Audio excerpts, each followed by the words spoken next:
premier objectif est d'avoir une information permanente et fraîche sur ce qui se passait dans le monde. Donc c'est une espèce de fil AFP géant qui me permet en permanence d'être informé de ce qui se passe. Et ensuite, j'ai décidé de prendre la main sur le compte, c'est mon compte, et d'en faire un compte vivant. Et il y a 3 postures possibles dans la prise de parole. La première est purement professionnelle, consistant à ne publier que de l'information sur l'entreprise qui me concerne. La deuxième est une prise de parole personnelle, dans laquelle je m'autorise à commenter une émission de télé, un match de football, partager une émotion sur quelque chose, Jeux Olympiques par exemple. Et puis la sphère privée, sur laquelle je ne vais jamais. Donc moi, j'ai défini un territoire de communication qui est la sphère professionnelle, personnelle, pour mettre un peu de chair et de sang dans le compte. Mon community manager n'a pas accès à mon compte. Je gère mon compte tout seul comme un grand et je partage avec les gens qui me suivent un ensemble d'informations sur le logement, sur l'immobilier, sur la politique, sans prendre forcément parti, et puis sur la télévision, enfin ce qui fait la vie du monde.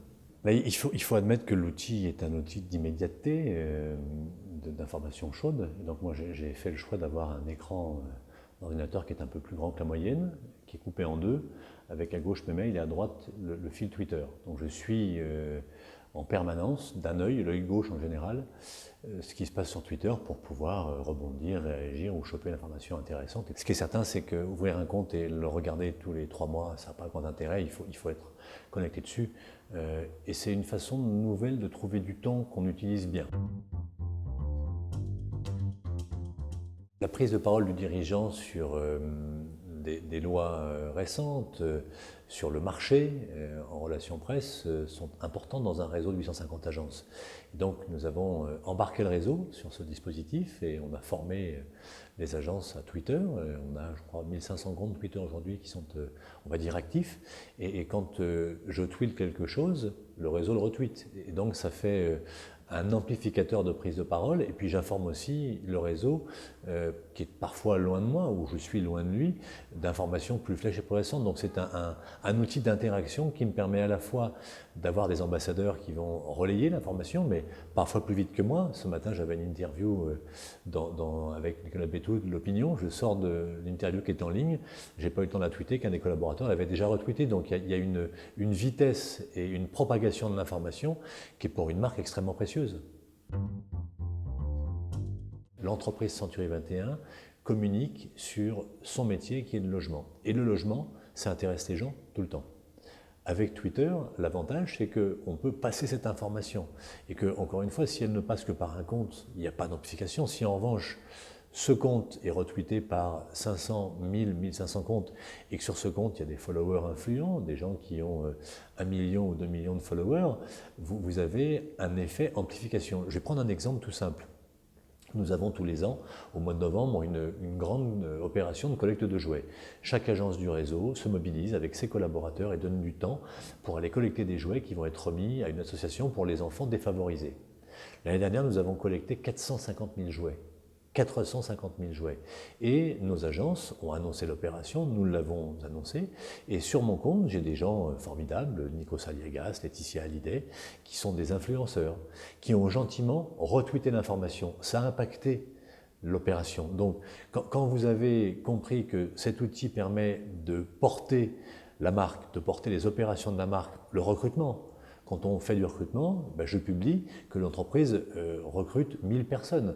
En ce moment, une marque qui recrute 1000 personnes, c'est pas si fréquent.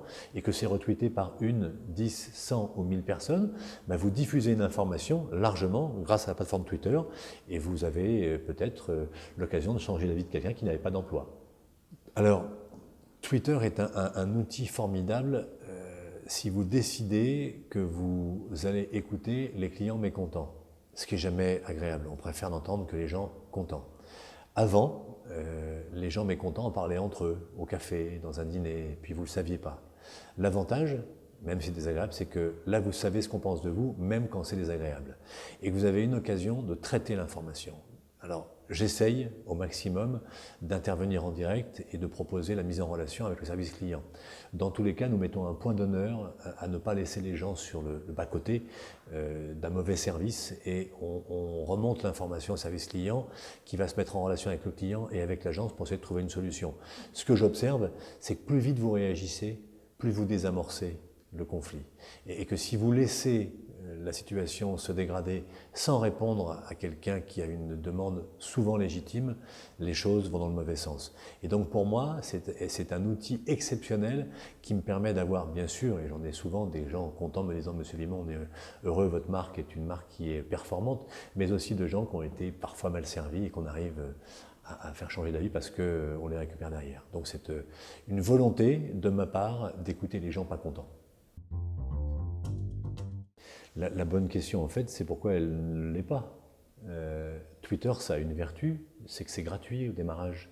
Et donc, vous avez accès à une plateforme de communication de contenu gratuit. Alors que toutes les marques dépensent des millions d'euros pour acheter des spots à la télévision, à la radio, dans les 4x3, ce qu'il faut continuer à faire, hein, ce n'est pas le propos. Mais se priver, pour une marque qui veut être connue, de cet outil, c'est une hérésie, ça n'a aucun sens.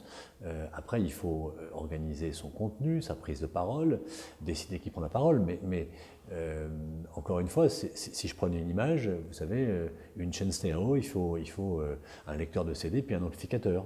Ben, quand vous lisez uniquement le CD avec la chaîne de CD sans amplificateur, ça ne fait pas de bruit. Ben, Twitter, c'est l'amplificateur qui permet d'augmenter la prise de parole et de rendre la parole plus audible, tout bêtement. L'audace, alors c'est compliqué d'être audacieux, mais il faut tester des choses. Dans tous les cas, trouver un contenu pertinent qui correspond aux attentes des clients. Toute marque cherchant à toucher un client doit se demander quel est son territoire de communication et comment elle va toucher ses clients via Twitter. Donc quel est le contenu qui va faire mouche. Et puis après, il faut tester. Là, je parle d'audace, lancer des choses, voir si ça fonctionne, prendre quelques risques aussi, mais oser et avancer dans un outil qui est moderne et nouveau. Une marque qui a compris ce qu'était qu'un véritable faux bon bad buzz organisé, c'est Carambar.